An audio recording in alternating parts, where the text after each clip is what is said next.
independiente, ¿no? Recording Sound, guay. Pues, no, genial, eso, que quedó para la posteridad. Aquí, lo que os comentaba de los años 50, esa crítica a la familia nuclear es lo que realmente articula las primeras historietas de Charles Vance. Su primera historieta, Hillbreed, de 1980, antes hizo una especie de fotonovela en plan artístico, el retorno de Catwoman, pero su primera historieta, To Kurt, es Hillbreed, que también está recopilada en Misterios de la Carne. Y esta historieta trata sobre cómo en un matrimonio la mujer es un insecto que utiliza al hombre de incubadora, ¿no? Un componente así un poco David Cronenberg, ¿no? Pero todo este tema del matrimonio y la crítica a la familia tradicional y a la América de los años 50 está muy presente en su primera obra. Y a Marriage Made in Hell, por ejemplo, un matrimonio hecho en el infierno, trata sobre la relación entre una pareja en la que uno de los componentes es en realidad un soldado herido al que lo han tricotado de nuevo después de haber estallado en pedazos, y en realidad es él y no es ella. Bueno, este tipo de críticas pues a la familia tradicional y a la idea de relaciones heteros normativas, etcétera, ¿no? Claro, Charles Vance, en el momento en que él comienza su historieta, no es el mejor de los momentos posibles, realmente, por muchos motivos. Ya había llegado el cómic underground, había colapsado. Se había acabado la guerra de Vietnam, les había salido el famoso juicio en el año 73 sobre los estándares de la censura que se lo otorgaba a cada comunidad. Entonces, como podéis ver en esta serie ahora que hay sobre la prostitución en Nueva York, donde dicen, bueno, en Nueva York aparentemente son los estándares de comunidades que hacemos lo que nos da la gana. Claro, pero en Texas no podías hacer demasiado. Entonces eso hizo mucho daño al cómic underground, aparte de los juicios contra Pirate Fannies, también la copia del modelo de Robert Crumb una y otra vez. Entonces, más o menos en aquellos años 73, pues ya el cómic underground estaba bastante muerto como movimiento. Quiere decir que los autores como Vance, como Crumb y otros siguieran por su cuenta. Entonces, en ese momento es el momento en el que la contracultura, en los años 70, que es el momento en el que se sitúa Black Hole. En ese momento la contracultura gira, la moda cambia hacia el punk, ¿no? Hacia el punk. Y realmente Charles Vance lo dice, os lo cito, porque Charles Vance estaba muy vinculado. Yo recuerdo una entrevista que le hice a Peter Buck en el Salón del Cómic, también le hice otra a Vance, luego os hablo de ella, y Peter Buck me decía, bueno, lo que le preguntaba, oye, ¿y tú, con esto del grunge, cómo te lo llevas, no? Porque eres el icono del cómic alternativo, Peter Buck, Odio, Los Ramones, el grunge. Y bueno, lo que realmente le gusta a Peter Buck es el bubblegum pop, ¿no? El pop ese como de chicle, de chicas cantando y tal. Y pero decía, no, y el loco realmente del tema de grunge y punk rock y tal es Charles Vance, de allí, ¿no? Esto es curioso, porque Vance realmente se incorpora muy tarde a Fantagraphics, que es la editorial en los años 90, como sabéis, que junto con Ron Quaterly, por otra parte, es la editorial del cómic alternativo, ¿no? El equivalente del grunge. Y Charles Vance se incorpora muy tarde a esta editorial. Eso es una especie de satélite curioso cuando en realidad él también encarna muy bien todo este espíritu, ¿no? Del grunge. Bueno, pues os leo esta cita de Vance, que dice: recuerdo cuando los cómics underground aparecieron por primera vez. Era casi como si todo el mundo estuviese hambriento de algo. Todo el mundo estaba hambriento de identidad y hambrientos por los cómics hippies en los que pudieran apreciar y expresar sus voces. Pensé que con el punk pasaría lo mismo. Recuerdo ver a Gary Panther, conocéis, ¿no? Gary Panther, que es el dibujante que se asocia al punk, ¿no? A Gary Panther por primera vez y pensar, oh sí, esos son cómics punk. Pero el punk parecía de muy corta vida, no era aceptado, no tuvo el mismo efecto que la contracultura hippie. En el momento en que empezabas a leer sobre él, el punk ya estaba casi muerto. Entonces, claro, incluso el mundo del cómic en general tal, superhéroes. En aquella época era una época problemática, era la época en la que estaban haciendo el mercado directo. ¿Os acordáis de que la mafia se hizo con el control de la distribución de TVOs en Estados Unidos y estuvieron a punto de hundir a toda la industria, ¿no? Por un tema de las devoluciones. Y lo que salvó a la industria fue el mercado directo, las tiendas de coleccionistas y coleccionistas que empezaron a crear Phil Sailing, su propia red, que luego se creó el mercado directo. Y eso es lo que salvó al cómic en Estados Unidos de una crisis semejante, por ejemplo, a la que pasó aquí con el hundimiento de Bruguera, que fue durísimo y no lo recuperamos nunca.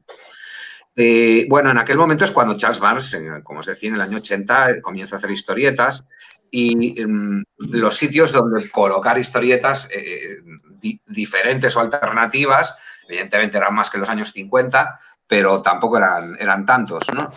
En aquella época se comienza a editar el heavy metal, la versión americana de la revista Metal Hurlant, francesa, en el año 77, y allí Charles empieza a publicar las aventuras de El Borba, que es un luchador de lucha libre, con un gordo, con su máscara, y todas sus historietas son un poco una parodia de las del Detective Pulp, ¿no? El Borba es un personaje más conocido, entonces es bastante importante su participación en heavy metal, aunque normalmente por el prestigio que tiene se le concede más relevancia a su participación en la revista Raw de Art Spiegelman. Como ya todos sabéis, en los años 80, Art Spiegelman, que había sido uno de los puntales del cómic underground en los años 60, crea su propia revista según un modelo que es el de la revista Interview, el formato de la primera etapa de Raw, que formato gigante, muy volcado hacia las artes visuales, al despliegue gráfico, ¿no? Está tomado de la revista Interview de Andy Warhol. Y entonces, bueno, Raw tiene este punto muy de su época, un poco de cultura posmoderna, ¿no? Del pastiche y las historietas que hace Barnes en aquella época y las que ha vuelto a hacer después de Black Hole recuperan un poco ese pastiche que es lo que hacía en la primera época, ¿no? Que tienes ese punto como medio pulp de las historietas. Raw, de hecho, que nace en el año 80, se crea a partir de la Escuela de Artes Visuales de Nueva York, que era una escuela de cómic en su momento, luego se expandió a ser una escuela de arte, allí daba clases Harvey Kurtzman. Allí estaban los pintores de moda en los años 80, Basquiat o Keith Haring. Estamos hablando de Nueva York, claro, no de Barnes. Barnes ni vivía en Nueva York, vivía en la costa oeste y entró por correo en Raw, en la revista Raw, en la solicitud del primer número de autores que quisieran colaborar. Entró de esta manera, ¿no? Lo que sí es relevante de Raw es que en Raw es donde se creó la historieta que podríamos decir es la precursora. Hay dos historietas precursoras dentro de la carrera de Charles Barnes. Una es Contagious, ahora veremos una página y la comentaremos, y otra, Contagious, se publicó el año 88 en la revista Tabú, que era de Steve Bissett. ¿Recordáis? Era uno de los creadores de las Tortugas Ninja, ¿no era? No. Ahora, ¿no? Bueno. Dibujante de La Cosa del Pantano. Sí, perdona, no, me estoy confundiendo. Bueno, la revista Contagious, allí en la revista Tabú, allí hizo Contagious, me confundía con Peter Laird y tal. Y luego en Raw hizo aparte de Contagioso, la segunda historieta, que era La Plaga Adolescente, del año siguiente, del 89, que sale en el primer número de la segunda etapa de Raw, que ya es en formato pequeñito, intentando meterse dentro de la industria del libro, cambiando eso. Y bueno, estas dos son las que en realidad introducen este nuevo tema en la obra de Barnes, que va a ser el que desarrolla en Black Hole, que es la plaga sexual adolescente, ¿no? De hecho, ahora, a ver si podemos, veo que está enseñando ahí unas cosas, Mark. De hecho, Contagious, si nos fijamos en la página de Contagious, que sale en el artículo creo que la podéis ver. En Contagious hay muchos de los tópicos que luego se desarrollan en Black Hole, ya están ahí.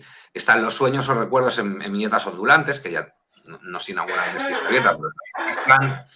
El tema de la autoinspección delante del espejo, que como lo habéis leído en Black Hole, tiene ese componente de autocrítica y una especie de narcisismo invertido. El tema de las drogas, evidentemente hablando de sexo, droga, rock and roll, la comida basura, el tema de la asociación entre los padres y la televisión, otro típico de los años 50, ¿no? Un tópico de los años 50. Hay una clase sobre educación sexual, que también sale en Black Hole. También sale el tema de la chica con piel de serpiente, que es Chris. En Black Hole también sale en Contagious.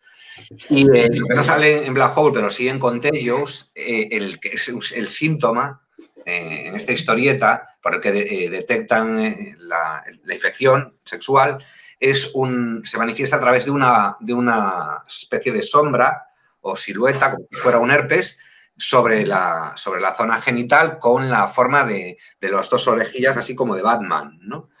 Que evidentemente es una alusión a la persecución de los tebeos por Wertham, ¿no? A la seducción del inocente y todo lo que vino luego, los tebeos de Efe.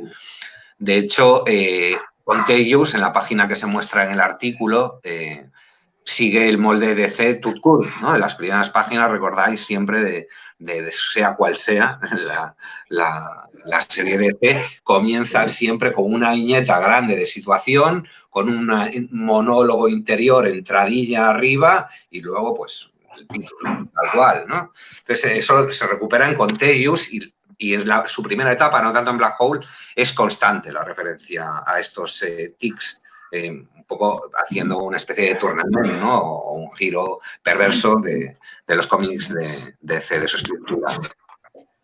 En Team Plague, es la otra historieta, en realidad proviene de la tira Big Baby. Él empezó a sacar otro personaje, Big Baby, en una tira de prensa, que luego se recopiló aquí como historieta en Raw, ¿no? Y hubo tres entregas. Y la segunda entrega de la tira de prensa es esta, La plaga adolescente, que se publicó en Raw y que es un homenaje un poco disimulado a la invasión de los ultracuerpos de Don Siegel. De hecho, en la última obra que acaba de sacar en Francia y que saldrá en inglés cuando la acabe, porque es una trilogía, de momento solo ha salido el número 1, hay un homenaje ya no implícito, sino explícito. Hay una especie de drive-in donde los protagonistas van a ver la invasión de los ultracuerpos. De hecho, esta especie de juego de Barnes con los estereotipos y con irónico, ¿no? Con los estereotipos, hay una secuencia de la plaga adolescente donde, de hecho, llegan, están los monstruos, ¿no? Estos que les sale un ojo gigante en la cabeza y van a por adolescentes a cazar, a comérselos. Y dice, por ahí, caracoles, ¿qué es? Oh, Rick, tengo miedo. Oh, música rock. Eso solo puede significar una cosa, adolescentes, ¿no? Es un poco una broma que contrasta muy bien con la cita que luego daremos de Finkielkraut sobre los cascarrabias contra los adolescentes, contra el rock y contra los cómics, que parece mentira, pero lo sigue habiendo. De hecho, en Team Play sale otra cosa que se recupera en Black Hole, que es el tema de la huida del hogar familiar en coche por la carretera. Eso es un tópico del mito estadounidense, ¿no? El de la huida en la carretera y en concreto el tema adolescente, pues es también muy conocido, ¿no? Solo pensar, por ejemplo, en la famosa camiseta de Sonic Youth, ¿no? De los dos, la chica y el chico fumando, que eran unos serial killers, por cierto, y que se van finalmente, ¿no? Matan a sus padres y se largan por una carretera, ¿no? Team Play tiene una secuencia interesante, que también está la imagen por ahí, de un sueño. Y este es un sueño que lo confiesa haber tenido el propio Charles Vance de alguna manera, ¿no? Dice, en la historieta de Team Play, uno de los personajes recita este sueño a su novia sobre un cuarto llenándose de sangre. Aún tengo, debo admitirlo, pesadillas recurrentes de estar de vuelta en el instituto, en el high school, otra vez. Esta es probablemente la etapa más horrorosa de mi vida. Aún me sueño errando por esos pasillos, atrapado, ¿Me he desgraduado? ¿No? ¿No he aprobado esto? ¿Tengo que ir a clase ahora o no? Pongo las historias de horror de mi vida real en una historia de cómics del género horror. Hay incidentes que me han sucedido de los que nunca podría escribir porque son demasiado horribles. Entonces, el tema del instituto y el tema de la adolescencia, de no encontrarse en el lugar, ¿no? Eso es lo que incorpora Contagious y Team Plague, desarrolla Black Hole. Y hay efectivamente en Team Plague una página que es sobre una pesadilla del horror de estar en el instituto, que es lo que Bar se refería en esta cita que os he leído. Black Hole, hago un comentario sobre Black Hole, ¿vale? Y paramos un momento para que intervengáis. Black Hole, claro, es un salto cualitativo en la obra de Charles Barnes, por muchos motivos. El primero es que es verdad que había hecho historietas para revistas, pero nunca había publicado comic books. Esto es algo bastante significativo. Y además nunca había publicado una serie de comic books. Es decir, lo que hace entre marzo del 95 y diciembre del 2004, que son cuando se publica Black Hole, es publicar uno al año, un poco más, una serie de cómics, ¿no? Primero con Kitchen Sink, editorial, como decía, que veía en el Underground, que como decíamos, se incorporan tarde a Fantagraphics, el quinto número creo que es ya está con Fantagraphics, ¿no? Un poco el recorrido es un poco un recorrido curioso, ¿no? Porque si vamos a hablar del 101 como una clave de interpretación de la obra, Biology 101, que es como comienza, no solo es introducción a la biografía, sino que la carretera 101 es la carretera que une toda el oeste americano de norte a sur, de sur a norte, de Seattle a California. Y de cierta manera son los dos puntos, San Francisco más que Los Ángeles, son los dos puntos del underground, ¿no? Del underground en los 60, California, San Francisco, y el alternativo de los 90, Seattle, ¿no? Entonces, la carretera 101 es la carretera que conecta estos dos, ¿no? Y un poco lo que ha pasado con Black Hole es que hizo este viaje, metafóricamente, desde Kitchen Sink, California, hasta Fantagraphic Books, que estaba en Seattle, ¿no? Entonces, como os digo, hay varias novedades relevantes. Por un lado, ese desplazamiento que ya hemos comentado de la familia al grupo de adolescentes, ¿no? De la crítica de la institución de la familia a la crítica del mito de la juventud, ¿no? De las subculturas y todo lo demás. Luego, se permite al tener esta distribución de páginas y de serie, se permite una puesta en página que no existía en sus obras anteriores. Puede desarrollar esta especie de páginas psicodélicas donde todo se mezcla. Esto, evidentemente, cuando haces una tira es imposible, ¿no? Y luego, evidentemente, está el factor del grunge, ¿no? Aquí sí que os voy a leer una parte de una estrofa o un párrafo de mi artículo. Agujero Negro se inauguró en el 95, es decir, exactamente un año después del suicidio de Kurt Cobain, que marca un poco el final, pero también la culminación del grunge, ¿no? En aquella época había sacado una de las canciones más importantes era del grunge, y en aquel momento fue Black Hole Sun de Soundgarden.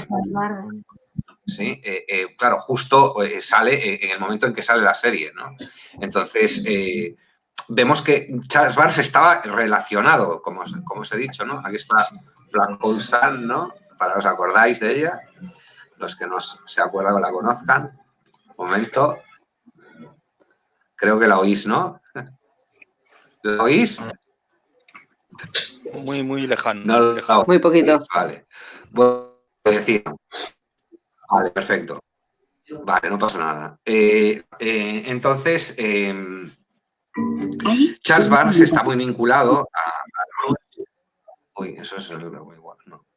Charles Barnes está muy vinculado al grunge, pero está vinculado al grunge porque directamente colaboraba ya en los 80 En los años 80, Bruce Babbitt, que fue el fundador del sello Sub Pop, el sello de Nirvana y de los Sub Pop más conocidos del grunge, sacaba unos casetes, lo típico, nos acordamos nosotros que somos viejunos ya, pues de los casetes, ¿no? Y sacaban una serie de casetes con recopilaciones de los grupos. Y bueno, pues estos casetes, al menos 3 de ellos fueron, la portada estaba hecha por Charles Barnes. Sale también, tenéis 3 y un recopilatorio de imágenes de Barnes que hizo para el sello Sub Pop cuando Sub Pop era, a ver, un fenómeno local, no el fenómeno mundial que se convirtió a partir de la explosión de Nirvana, ¿no? Incluso hizo el álbum de Iggy Pop, de Brick Bright Brick, está ilustrado por él. Y como os comentaba, está muy cercano en sensibilidad al grunge. De hecho, todo el punk tiene temas muy conocidos que tratan el mismo asunto, ¿no? El tema de la plaga adolescente, como por ejemplo Germ Free Adolescents, Adolescentes Libres de Gérmenes, de 78, de X-Ray Specs, muy conocido, y también de Mahoney, de la época de grunge. Ay, uy, uy. Eso es que el YouTube le ha dado por funcionar, vale, perdón. Hey, este no soy yo, ¿no? No, creo que no. Ahora, ya. Lo que os decía, ya está, ese era yo, perdón. Hasta Touch Me I'm Sick de Mahoney, ¿no? Entonces, a ver, vale, espera, voy a cerrar esto, no vaya a ser que me empiece otra canción. Vale. Entonces, la ironía de los primeros trabajos que comentaba, esa especie de posmodernismo, de pastiche, de crítica irónica de los años 50, cambia con Black Hole. De hecho, es único, porque luego lo que ha vuelto a hacer después tiene un poco de Black Hole, pero ya no es lo mismo, ¿no? Y entra en ese registro de sus compañeros del cómic alternativo, de Slice of Life, del autobiográfico, Chester Brown, Joe Matt, todos los demás, incorpora este elemento como biográfico y esos textos de estos cartuchos con la voz del narrador en primera persona, como si fuera un diario, ¿no? Especialmente protagonizado por Chris, con piel de serpiente, ¿no? Entonces, Black Hole está contaminado, para bien, por esa estética, esa sensibilidad amarga, angustiosa y desesperada del grunge. Y bueno, yo creo que aquí podemos hacer una primera pausa, pues, y luego ya entramos pues con el análisis de Black Hole. Vosotros no sé si ya erais aficionados a la obra de Barnes antes de Black Hole o fue posteriormente, o tenéis algún recuerdo sobre ella. ¿Alguien quiere empezar? No sé, digo por daros la palabra, porque no sea todo esto un rollo, ¿no? No, mi relación con Charles Barnes fue un poco accidental, la verdad. Porque esto es de mi ex. Entonces se fue de casa y se lo dejó y me lo quedé yo. Algo bueno de los ex. Sí, Barnes aquí, hombre, aquí tuvimos suerte, ¿no? Porque no sé, en Francia no sé muy bien cómo entró. Pero aquí, claro, aquí lo explicaba la cúpula. Entonces aquí tuvimos suerte, porque Barnes realmente se introdujo ya a través de la cúpula de los años 80, estábamos leyendo Barnes, ¿no? En cambio, bueno, Barnes también se fue a Italia, colaboró con la gente de Valvoline, con el grupo de Igor, toda la vanguardia italiana, estuvo allí viviendo con su... Pero bueno, la mayor parte de la gente, pues claro, conoce a través de Black Hole, ¿no? Que ahora ya se ha hecho famoso, que hasta sale en la película de los simios, ¿no? De la última de la revuelta simios, donde a un simio le pasan Black Hole, ¿no? Para que él se lo lea. Pues no sé, ¿queréis que siga o comentamos algo? Yo quería hacerte una pregunta, Rachel. A mí me sorprende porque parece como que, al contrario que otros colegas ¿no? o coetáneos suyos, o hablando de clásicos del underground o del alternativo de los 90, como Klaus o tal, sí, tu evolución es un poco distinta. Tú antes hablabas de sus influencias, porque sí que bebe de lo mismo, pero parece que ha tirado más hacia lo europeo, o al menos es la sensación que yo tengo. Sí que hay un Black Hole, que es como una obra que se enmarca más o tiene más contacto con la tradición de los 90, pero luego a partir de ahí, ¿no? Lo que ha hecho a partir de ahí, que difiere, se separa, ¿no? De la otra tradición. No sé si lo veis igual o no sé cuál es tu punto de vista sobre eso. Sí, yo creo que estás en lo cierto. Es decir, en realidad, los años 80, claro, es una época que cada uno va por su cuenta. Entonces Barnes crea como su mundillo, ¿no? Y cuando ya llega Black Hole, su mundillo lo tiene creado. Desde el punto de vista estético, el dibujo de Barnes, a ver, hay una evolución, pero ya está, los fundamentos ya estaban, los rudimentos ya estaban ahí. Entonces, yo estoy contigo, en que en realidad es muy europeo, en el sentido muy adulto, para decirlo de otra manera, a veces se compone como psicoanalítico, la influencia de Tintín. Sí es curioso, ¿no? Porque en su momento, en los años 90, la mayoría, evidentemente todo el mundo recordaba a Robert Crumb, ¿no? Y la influencia de Crumb o de Shelton o de otros autores del underground era manifiesta en algunos casos, ¿no? Pero la segunda influencia más importante de la época son los Peanuts. Eso es algo llamativo. Y yo creo que no hay mucho de Peanuts en Charles Barnes, ¿no? Yo diría que es un tipo con un mundo único, ¿no? Y ahora, de hecho, en el siguiente apartado,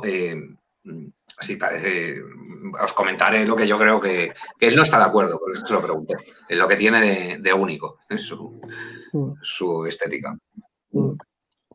Sergio, creo que Sergio quería hablar. Sergio, ¿estás vivo, Sergio? Sí, lo tenemos, lo que tiene el micro apagado. Se ha quedado congelado. Se ha quedado Sí. para allí. Perdón, me caí. ¿Sergio? Me caí. Ah, vale. Aquí hay la wifi muy rara. No, yo solo quería comentar el tema ese de que Crumb se montó su mundo en los 80. Es como en los 80 en general todo el movimiento underground, cada uno estaba buscándose a sí mismo. O cada uno estaba buscando un lenguaje propio, ¿no? Era muy típico, podemos verlo en distintos autores. No había una escuela, digamos, general. De hecho, Crumb era el único... estoy hablando de Crumb. Barnes, sí. Barnes era el único que no hablaba en el tema de independiente o de underground solo del tema de drogas o tal. Tenía ese discurso más adulto y más sereno, más en contraste con otros coetáneos que estábamos hablando ahora, ¿no? De John Matt y etcétera. Y no es hasta creo que 90, mediados de los 90, cuando ya hay más editoriales que estabilizan un poco más, que cada uno tiene una propuesta de valor distinta a la otra, en la que los autores unifican un poco el mensaje. Sí, esto yo creo que es así. De hecho, perdona. No, sí, sigue. No, decía que sí, que tienes razón. Sí que hay un grupo, ¿no? Coherente en los años 80 y coherente también con la estética de Crumb, que es el grupo de Weirdo, de la revista Weirdo, ¿no? Eso sí que sigue un poco esta línea feísta, ¿no? Ahí está Peter Buck, como sabéis, fue la línea canalla.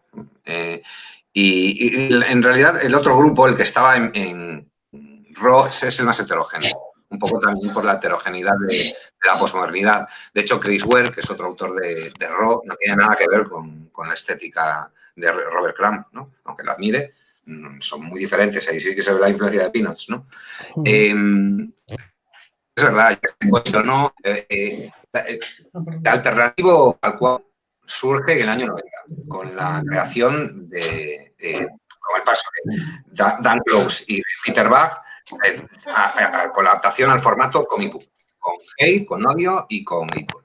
Eso, así es como nace la alternativa. A partir de ahí, luego está Chester Brown y tal, y es lo que comentaba Sergio, cohesionándose, especialmente el grupo Drennan Quetterly, que cohesiona mucho más estéticamente. De hecho, la influencia de la línea clara, que es una influencia curiosa, ¿no?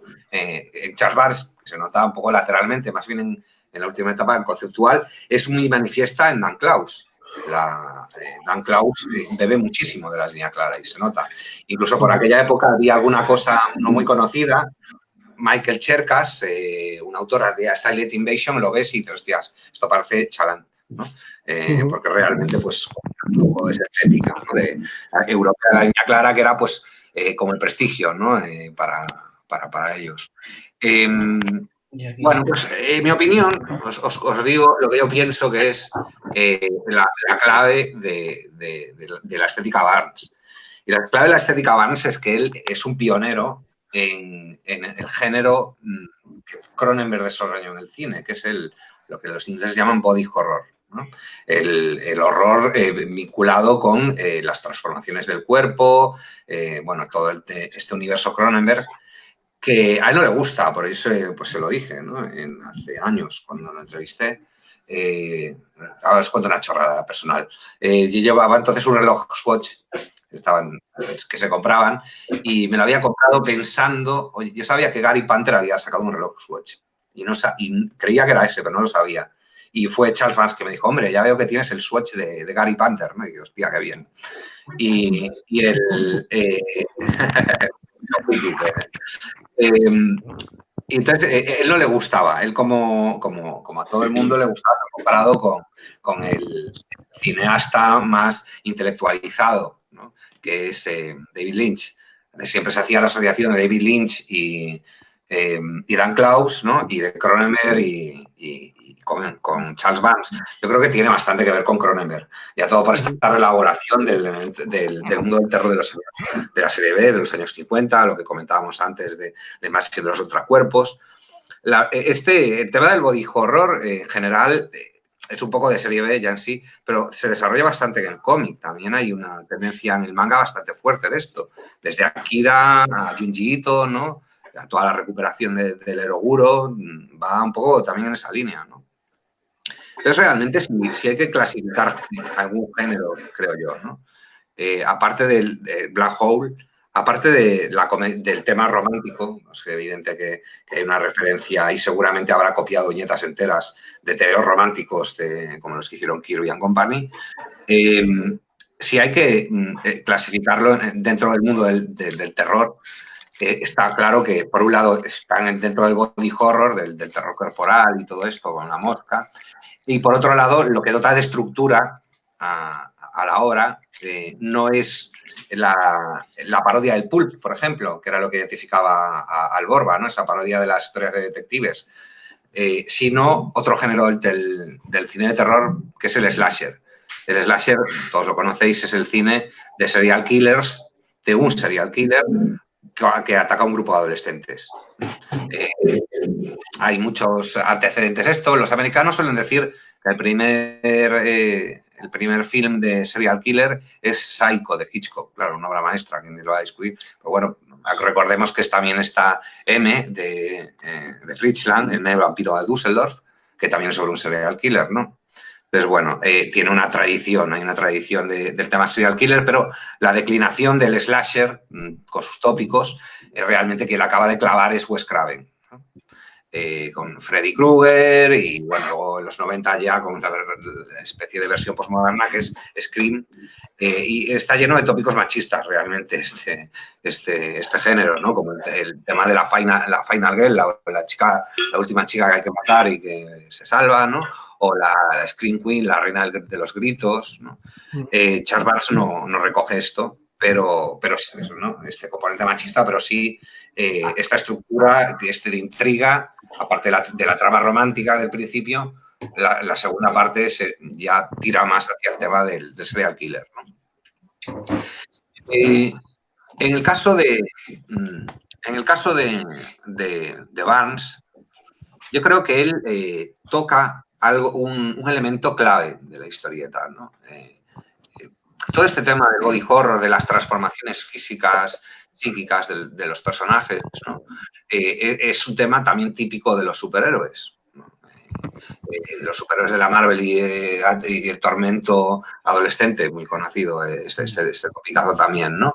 Y aquí me gustaría leeros una pequeña cita del único libro que se ha publicado sobre, bueno, más importante, desde luego, sobre psicoanálisis y cómic, que es de un francés psicoanalista que hizo el psicoanálisis de Pinky, muy conocido, que se llama Serge Tisserand. Él, en un párrafo de este libro, dice: En el momento en que me impliqué en la escritura del presente libro sobre psicoanálisis y cómic, me sorprendió, de hecho, la importancia de las metamorfosis corporales y psíquicas escenificadas en las historietas más leídas por los adolescentes. Por lo tanto, formulé la hipótesis de que a través de su lectura los jóvenes intentan darse representaciones figuradas de las sensaciones, emociones y ansiedades que experimentan frente a las transformaciones físicas que sufren sus cuerpos y las mutaciones sociales en las que están a punto de comprometerse. Además, con toda seguridad, estos cómics permiten a estos adolescentes socializar sus experiencias. Esta interpretación del por qué en los cómics está tan presente el tópico de la transformación física, del monstruo, el tema del horror corporal, es una interpretación, pero que tiene una base también, de cierta manera, psicoanalítica, que ha sido muy bien analizada por Antonio Altarriba. Antonio Altarriba tiene varios artículos bastante buenos en la revista Neuróptica, luego lo publicó en la revista de Sound del Cómic, también en un especial de Quimera, donde salía este artículo junto con otro sobre Charles. Y os estoy buscando, vale, aquí está. Una cita de lo que decía Altarriba, que creo que era la clave de por qué hay tantas deformaciones en los personajes de cómic. Él lo llama el síndrome de Nemo. Dice, se podría decir en este sentido que buena parte de los personajes de cómic están afectados por el síndrome de Nemo. Como ocurría en la obra de McKay, pionera y en muchos aspectos también culminación de las posibilidades expresivas de la historieta, los personajes ni existen ni coexisten. Habitantes de esta dimensión un tanto onírica, que es el grafismo, viven amenazados por la abolición o por la mutación. Son, en el sentido más profundamente etimológico del término, auténticos nadie, que se encuentran atrapados en esta mecánica de la disgregación y de la agregación que convierte sus aventuras en peripecias del contorno. Si casi todos los relatos cuentan la historia de una evolución, si en casi todos los relatos literarios esta evolución afecta a aspectos internos de la personalidad, no será de extrañar que en esa superficie que es la viñeta, la evolución, para hacerse visible, afecte a los aspectos más externos de los personajes. Si los protagonistas de la narración son en el fondo formas, no será de extrañar que su historia dependa de un proceso de deformación o de transformación. El dibujo, las posibilidades expresivas del dibujo, como el cine de los pobres, que a veces se dice de los cómics para mal, ¿no? Lo dijo Hugo Pratt. Las posibilidades del dibujo de figurar y refigurar y reconfigurar las formas del personaje, pues ya lo hace que tienda a esa especie de transformismo, que en su vertiente horrenda pues es la del monstruo, ¿no? Y en realidad esto conecta, como decía Cicerón, con el momento vital en que por tópico se asocia a la lectura de los cómics, ¿no? A la adolescencia. Y en realidad en la adolescencia hay que diferenciar dos cosas, ¿no? Por una parte está la adolescencia, que es un rol y una identidad, un elemento social, ¿no? La etiqueta adolescente tiene un nacimiento, ahora os lo comentaré, no existió los adolescentes como etiqueta social no existieron siempre. Fue a partir del principio del siglo XX. Pero por otro, hay que separar esto de otro fenómeno, que es la transformación física a lo largo de la adolescencia, que es la pubertad. Eso es un fenómeno biológico, no social. Y en cierta manera es como la diferencia que hacen las feministas entre la noción de sexo biológico y de género social, ¿no? Y toda su articulación y problematización política, ¿no? Para decir incluso no solo que el género es una construcción social y que no existe un dimorfismo de género, sino incluso sexual, ¿no? Con el fenómeno de los intersexuales, que es un 1% de la población, que no hay una repartición tan estricta del sexo entre o eres niño o niña o monstruo, ¿no? O sea, un poco igual con el tema de la adolescencia y la pubertad, ¿no? En la pubertad el cerebro empieza a segregar, las glándulas empiezan a segregar por el desorden del cerebro dos sustancias, ¿no? La testosterona en los varones y los estrógenos en las mujeres. Y eso hace que por primera vez los niños se empiecen a diferenciar en algún lugar de su cuerpo más allá de la zona genital. Le aparecen los senos a las chicas, surge el vello en los chicos. Como os digo, siempre problematizando esta separación, que las cosas no son chico-chica y ya. Y no es un elemento simplemente natural. Pero sí que tenemos este componente. Atraviesan en esa etapa, entre los 10 y los 17 años, un proceso de transformación que reformula el vínculo con los padres, sin duda, ¿no? Que era el tema inicial de Charles Barnes, el tema de la familia, pero también es un proceso en donde esa separación de la familia constituye ese grupo de los iguales, que son los adolescentes, ¿no? Además, hay episodios clave de esta etapa que jalonan a agujero negro, ¿no? La menarquía o la primera regla, ¿no? Sale el tema de la regla, un agujero negro. En ese agujero negro hay que reconocerle que es un TVO bastante atrevido, o sea, sin prejuicios, porque trata muchos temas que no son habituales. La regla no es un tema habitual, desde luego, en los TVOs. Sí, en algunas autoras del cómic alternativo, pero es en TVO escrito por un hombre, no sé cuántos se han hecho sobre la regla. Desde luego de una manera respetuosa, ¿no? Y también la pérdida de la virginidad, es decir, hay una serie de elementos que la pérdida de la virginidad no deja de ser nuestro, desde el punto de vista sobre todo masculino, ¿no? Heteronormativo, el momento de acceso a la madurez, ¿no? Cuando en realidad no hay nada, descubres que en realidad no había nada, pero sí es simbólicamente el momento del paso a la edad adulta, ¿no? El rito de paso. Como os digo, hay este componente biológico, y este componente biológico se articula desde un punto de vista poético en la obra de Charles Barnes, todo el tema de la transformación, la rana como símbolo de esto, ¿no? De la transformación del renacuajo en rana, etc. Pero también está el fenómeno social, no biológico, ¿no? Que es el tema de los adolescentes, que como os explicaba, no existieron siempre. El término adolescente lo creó un psicólogo estadounidense, Stanley Hall, en una obra en la que, esto es bastante significativo, este hiato indefinido entre la infancia y la edad adulta, ¿no? El adolescente, que carece, ¿no? Que todavía no es adulto. Stanley Hall, cuando lo propuso, aunque era una persona progresista, pero cuando lo propuso como una recapitulación del progreso desde lo primitivo a lo civilizado. Esto es significativo, ¿no? El niño, esta asociación del niño con lo primitivo, o con el enfermo mental, que hace Freud en Totem y Tabú, y el adulto occidental, hombre y civilizado, ¿no? Que es el que marca la norma a partir de la cual se define lo anormal como todo lo que se aleja, ¿no? Pues esta etiqueta se articuló socialmente en el siglo XX, y esto es significativo, porque el siglo XX es un siglo adolescente donde los haya, ¿no? Todos los movimientos subculturales que trazan la cultura pop, desde los rockers hasta los punk, el hipismo, etcétera, son movimientos ligados a elementos de la cultura adolescente, la música rock y los tebeos, ¿no?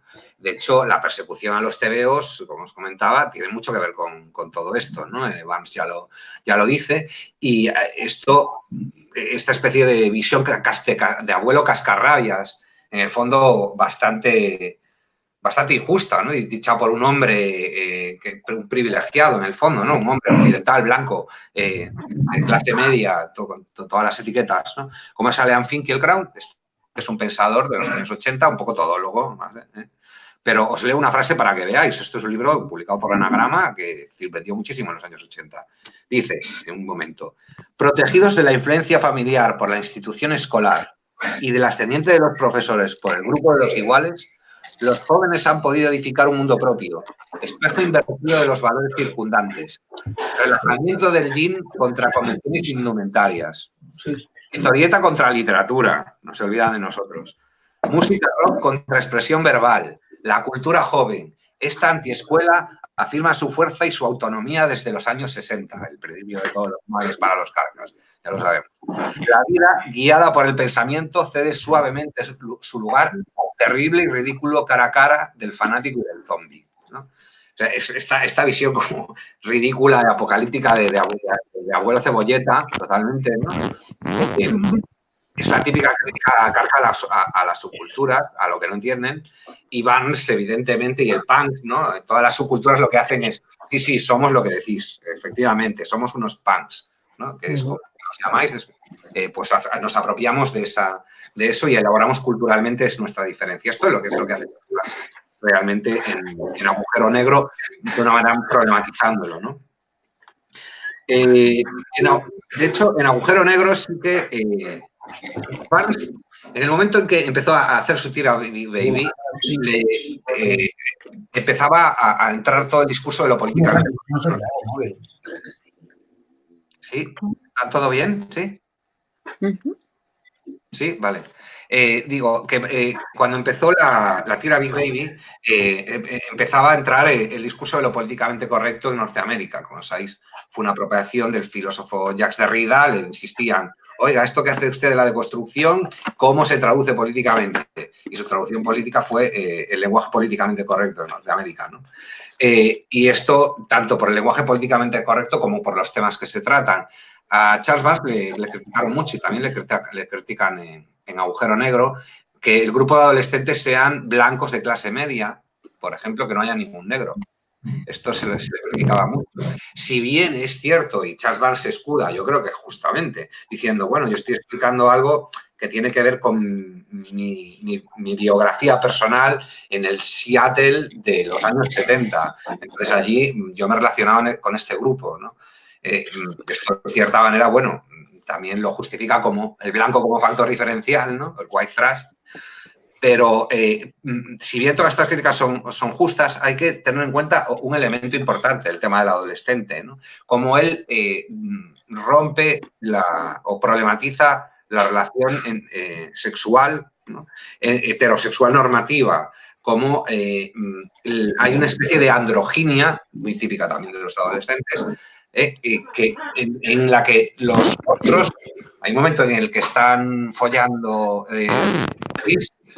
creo que es la escena del cementerio, están follando en el cementerio y se ve una imagen partida, una ilustración en la que es la mitad el rostro de Chris, la mitad el rostro de Rob. De hecho, hay veces que cuesta diferenciar a los personajes en la obra, ¿no?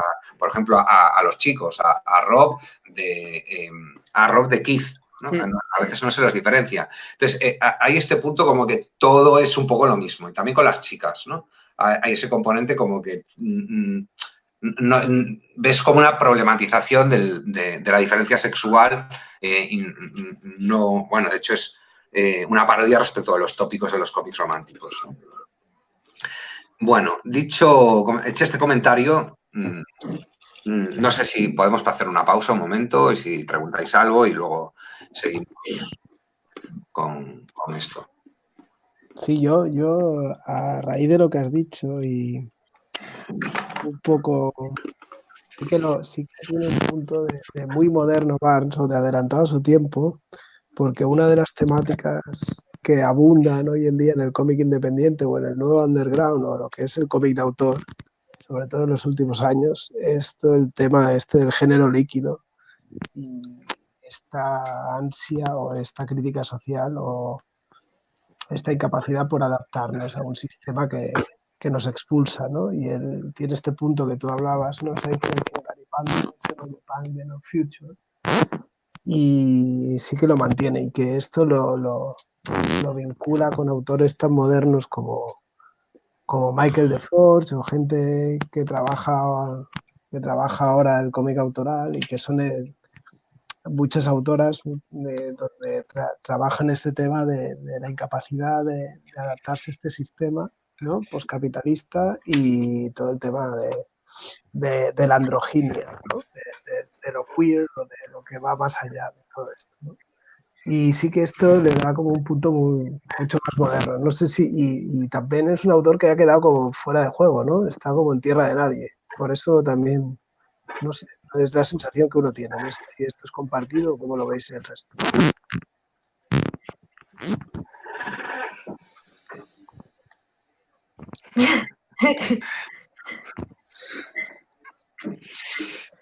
Venga, va, Liliana, di tú algo. No, quería decir que primero que Adolf ponga la cámara, que no sea cobarde, como dice Itana, y nada, que está haciendo Todos sonidos con la de cámara. que pare un poco. Todos con la cámara, que hay mucho aquí stalker. Y otro tema que también saco más allá de las cámaras es cuando hablaba de Breisho, hablaba del vínculo este con el body horror con Cronenberg. Hay otro autor que a mí me recuerda mucho a Barth, no sé cómo lo veréis vosotros, que es Miguel Ángel Martín. Miguel Ángel Martín, Total. Sin duda. ¿no? La diferencia es, ¿no?, que Miguel Ángel Martín lo hace con la tecnología, ¿no? Y intenta llevar al extremo el cuerpo a base de autolesiones o lesiones mutuas, es más sado, y Barnes es más, ahora que estoy rodeado de médicos aquí, es más la propia naturaleza la que te cambia. Muy bien ¿no? visto. Muy bien Puede visto. ser. Uh-huh.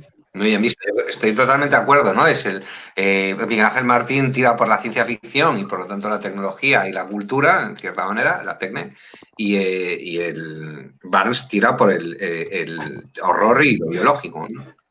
Sí, Miguel Ángel Martín no es un secreto, es él mismo que forma parte de la cultura sadomasoquista. Lo que Barnes no lo tengo del todo claro, porque realmente en su obra sí que también hay muchos elementos sadomasoquistas. Bajo el mismo, ¿no? El tipo atado al árbol, hay una serie de componentes que van por ahí, ¿no? No sé, bueno, pues nada, yo sigo, Pero un sigo añadido, aquí. no era llevar la Está contraria. no, está un añadido de puta madre, la verdad. Es que estoy totalmente de acuerdo con Mark, que están tremendamente relacionados. Creo que cada uno desde su punto de vista. Eso es uno más científico, o vamos a llevar el cuerpo al extremo, y el otro es la naturaleza me ha hecho así, el cuerpo me está haciendo esto, no lo comprendo y intento aceptarlo o rechazarlo. No hay voluntad propia de los personajes a veces en eso. Sí, eso que dices es curioso, porque nos recuerda otra cita de Charles Barnes. No la tengo a mano, pero más o menos de memoria os lo digo, que él hablaba de la alienación, aparte de, claro, alien es extraterrestre, y hablaba de la alienación como algo positivo para la creación, ¿no? El componente de estar alienado o estreñido, ¿no? Esto se vio muy bien con La Guapo, con los cómics hechos a partir de constricciones, como hay que repetir tal cosa, o no podemos usar el texto, o no podemos, bueno, este rollo. Y Barnes tiene una valoración positiva de la alienación, que es un poco lo que estaba describiendo Sergio, ¿no? Bueno, la alienación que tiene que ver mucho con el mito del teenager, ¿no? Al fin y al cabo. También, claro, efectivamente, sí. De dejar de ser yo mismo, ¿no? Exactamente. Solamente una transformación biológica de no sé estar con mi cuerpo, sino que tampoco la sociedad me acepta. Entonces, a veces no sabes distinguir dónde está el límite entre lo social y lo biológico, ¿no? Sí, ciertamente, pero, sin duda. No me he quedado brecho con el nombre del tío que has comentado, el primer concepto, o sea, la primera persona que dice esta peña es adolescente. ¿Quién has dicho que...? Sí, esto fue un psicólogo que se llama, tiene un nombre que podría ser perfectamente cualquier otro, porque algo como Stanley Hall, sí, Stanley Hall. De hecho, hay otro sociólogo que se llama igual, G. Stanley Hall. Esto yo recomiendo, hay un libro muy bueno de una persona además próxima a la cultura del fanzinismo y del cómic alternativo en Estados Unidos, que se llama Teenager, de John Savage. Se publicó en la editorial madrileña, la de Alberto, ¿Errata Naturae no fue? ¿Quién fue? ¿Qué? ¿Errata Naturae no? No. Es una editorial de Madrid que no es muy grande. Es que ahora no me acuerdo. Sé que el editor se llama Alberto. Imagínate con qué cosas me quedo yo. Pero que bueno, sí, Pero bueno, también está muy guay porque habla un poco de lo que es el teenager antes de ser considerado teenager. Si realmente empieza a hablar de adolescencia, se empieza a hablar de adolescencia en el siglo XIX, con el nacimiento del dandy, del flaner, ¿no? Sí. Que no deja de ser, pues eso, casi un ser monstruoso para lo que es el ser civilizado, ¿no? Pues es el holgazán, el vago, que está todo el día en la calle mirando, que no está siempre en aquello del no lugar, ¿no? Que en los adolescentes es aquel periodo de tiempo que está en un no lugar, por decirlo de alguna manera. Y está muy guay ese libro porque analiza la figura de la adolescencia, desde el siglo XIX hasta principios del siglo XX. Está muy guay, lo recomiendo. Sí, Despertaferro se llama la editorial, creo, lo estoy buscando Eso. aquí. Vale, sí, no conocía la editorial. De hecho, el libro se publica en portugués, yo en su momento lo consulté en portugués, pero hay un documental cojonudo sobre el libro. Documental en vídeo, que os recomiendo que lo busquéis por ahí, que es la versión documental del libro. Y con partes de películas, está muy bien. Sí, todo el tema de la edad ahora comienza a ser un elemento político, ¿no? Se habla del edadismo, ¿no? El ciclo vital como algo a cuestionar. Hay, más que adolescente, hay un libro muy conocido de Philippe Ariès, un historiador francés que defiende que la infancia surgió en el siglo XVIII, que antes no existía la infancia, tal y como la conocemos hoy en día. De hecho, esto es relevante, muy relevante para los cómics, porque si hay una publicación capital en la definición de la infancia contemporánea, esta es la revista Punch, donde, como sabéis, estaba John Tenniel, todo el tema de Alicia en el País de las Maravillas, y la infancia como un ideal burgués. Los niños de los campesinos eran proletarios, en el sentido de gran prole y de que trabajaban todos, ¿no? Y de hecho, hasta principios del siglo XX, pues los niños curraban y las niñas. Y después, seguramente incluso hoy en día en algún sitio. Y entonces, bueno, es esta problematización, por ejemplo, de la infancia como categoría social política, también será pues, más claramente la adolescencia, porque ¿quién habla por los niños, ¿no? ¿Quién habla por lo que no tiene voz, que el infants? Pero los adolescentes no hablan, los adolescentes gritan, ¿sabes? Entonces, a esos no los puedes callar, ¿no?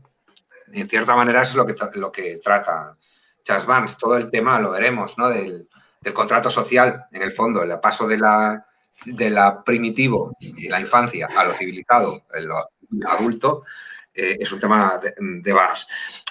Para seguir un poco con esto que estoy comentando, yo hice un cuadro que pretendía ser un cuadro greignasiano, pero no me ha salido del todo bien, pero que puede ordenar bastante bien cómo aparecen estos síntomas de la mutación adolescente en Black Hole. Os lo enseño aquí en una tarjetita, no se ve, ¿no? A ver si se ve, no, porque además se ve al revés, ¿no? ¿Se ve al revés o se ve al derecho? No, se ve bien. Se ve bien, vale. Lo alejo un poco para que lo veáis mejor. Aleja un poco. Aquí. Vale, aquí como veis hay 4 personajes, son 2 parejas, vale, los protagonistas son 2 parejas, ¿no? Son Chris. Vale, echa la captura. ¿La tengo que hacer yo? Sí. Vale, espera que la hago.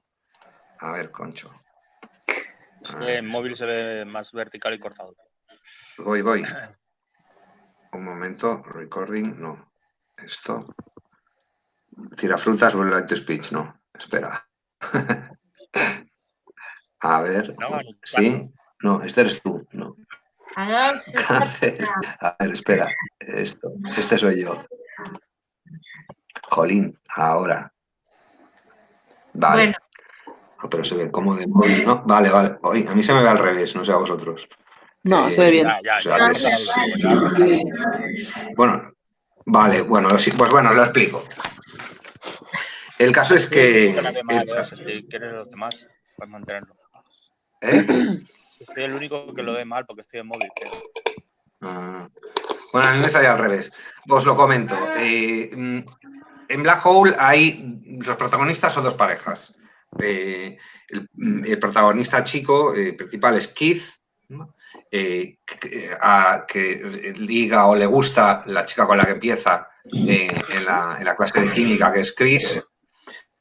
Y finalmente, pues acaba conociendo y ligándose, bueno, más bien se lo liga Eliza, la chica con la cola, ¿no? Y Chris, por su parte, está encandilada, ¿no? Pues el galán del instituto, como siempre, nos enamoramos de los malos y las malas, ¿no? Pues Rob, que es el mal, no es el malo, porque hay otros malos en la historieta, pero es, digamos, un poco el canalla, ¿no? El que va con una chica, con otra, el que está con su novia Lisa y le sale el nombre de Chris, y de quién es Chris, ¿no? Entonces, bueno, estos dos grupos, Keith, estos 4 personajes, Keith y Eliza, Rob y Chris, se pueden ordenar en esta clasificación de las manifestaciones de la epidemia adolescente a partir de dos ejes. Uno es el eje de la animalidad. Cada personaje es el equivalente de un animal. Un recurso conocido en Blade Runner, ¿no? Sale también. Pues aquí Keith es un renacuajo, es muy evidente a lo largo de la obra. En la introducción empieza abriendo el vientre de una rana. Luego, su manifestación de la plaga adolescente son una especie de protuberancias, bultos que le salen debajo de las axilas, con forma de colas de renacuajo. De hecho, también recuerda una anécdota en la que rescata unos renacuajos en un cubo y luego los deja al sol, se pudren y los tiene que tirar, ¿no? Entonces, Keith está claramente señalado como si fuera una especie de cría de la rana, ¿no? Vinculado con la rana. Por su parte, Chris, la chica, es la chica con piel de serpiente. Aquí la vinculación es muy manifiesta, ¿no?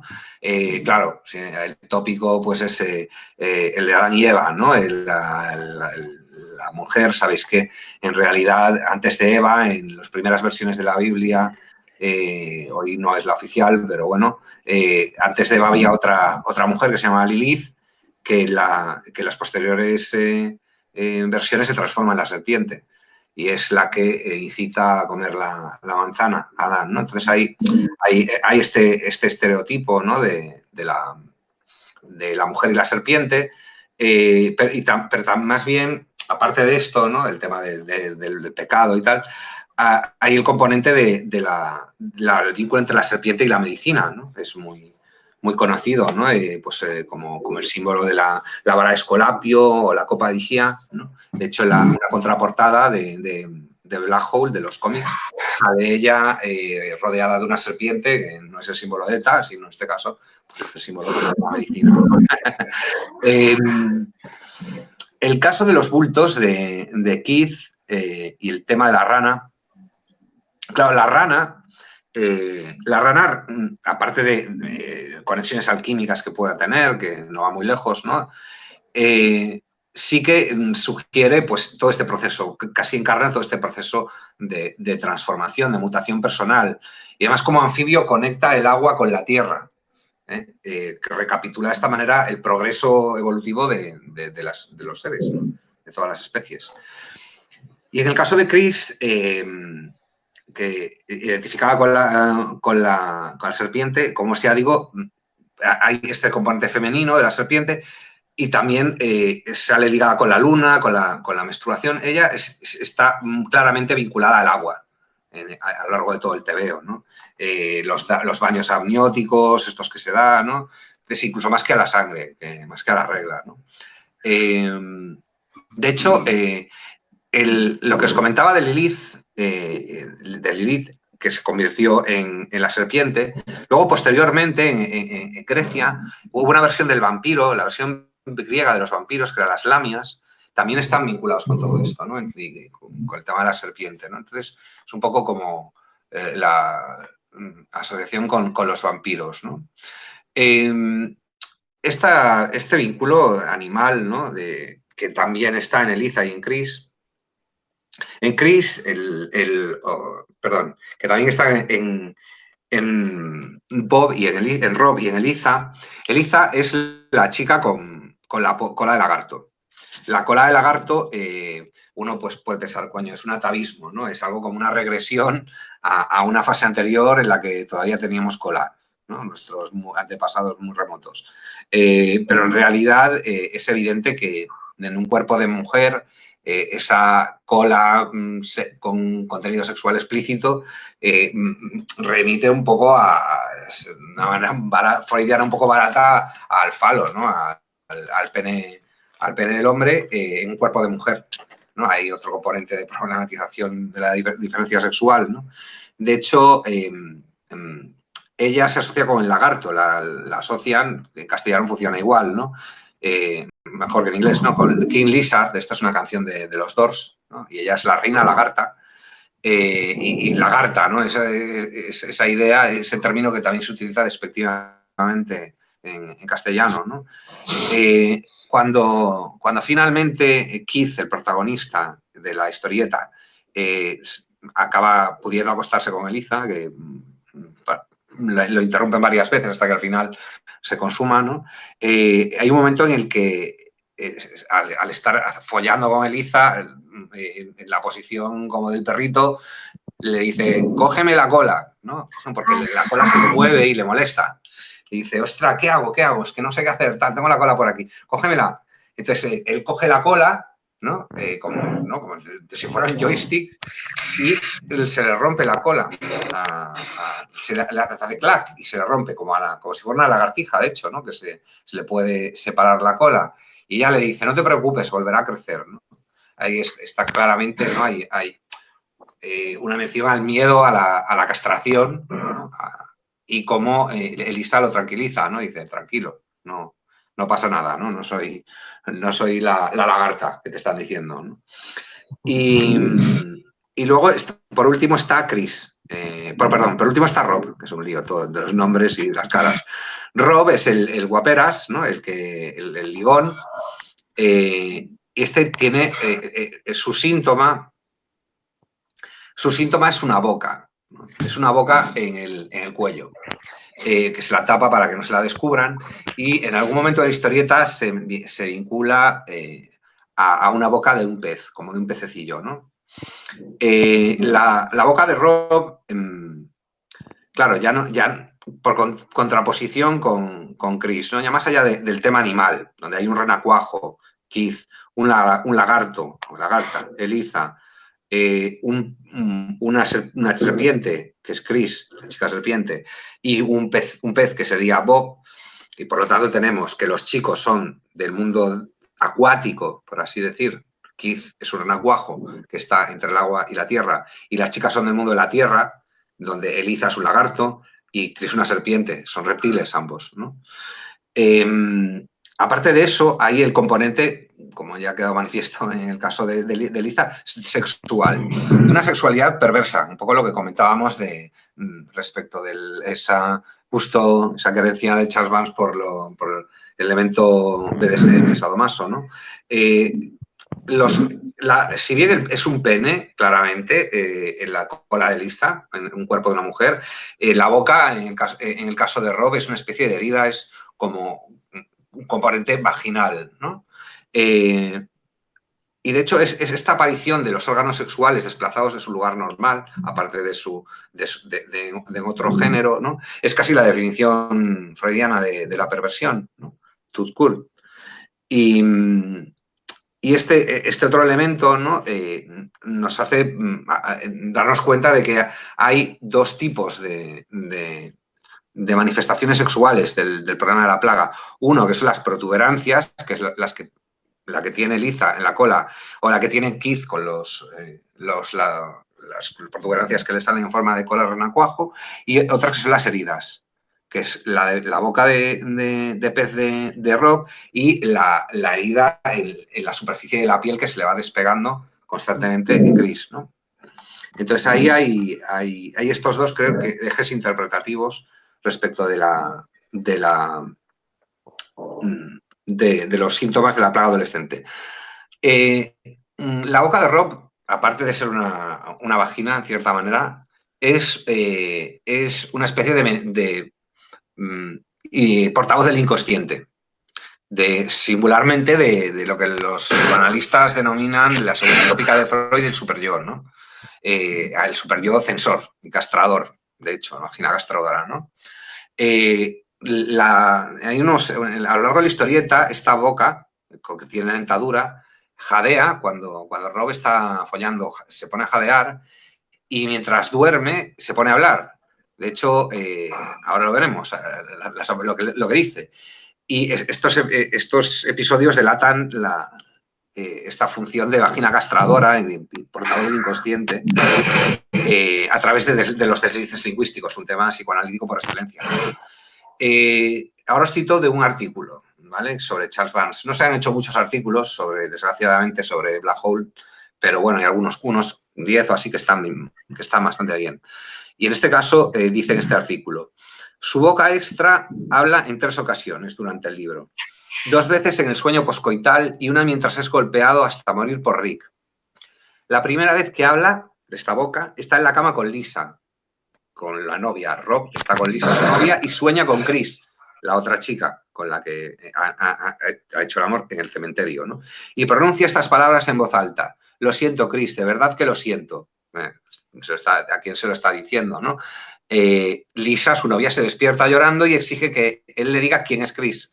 Cuando Rob se confunde o finge que se confunde, ¿no?, ella le pregunta: quizás tú sepas, ella le dice, una pregunta, quizás tú sepas mentir, pero desde luego la boquita en tu cuello no sabe. La boquita habla, ¿no?, su inconsciente habla.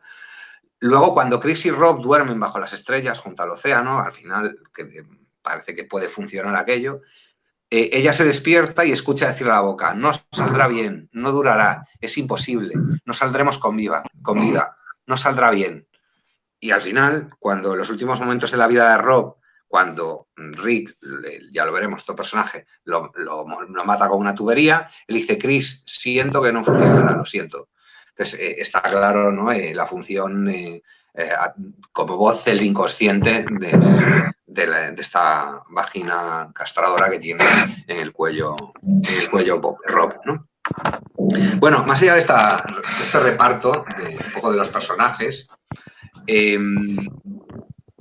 vemos que, curiosamente, hay una pareja que fructifica, que son los dos que tienen protuberancias, y una que no fructifica, que son los dos que tienen heridas.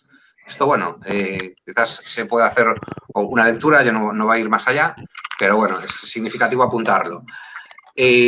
Ahora os comentaría la siguiente parte, pero si os parece hacemos una pausa y me decís cómo va o si ya estáis cansados.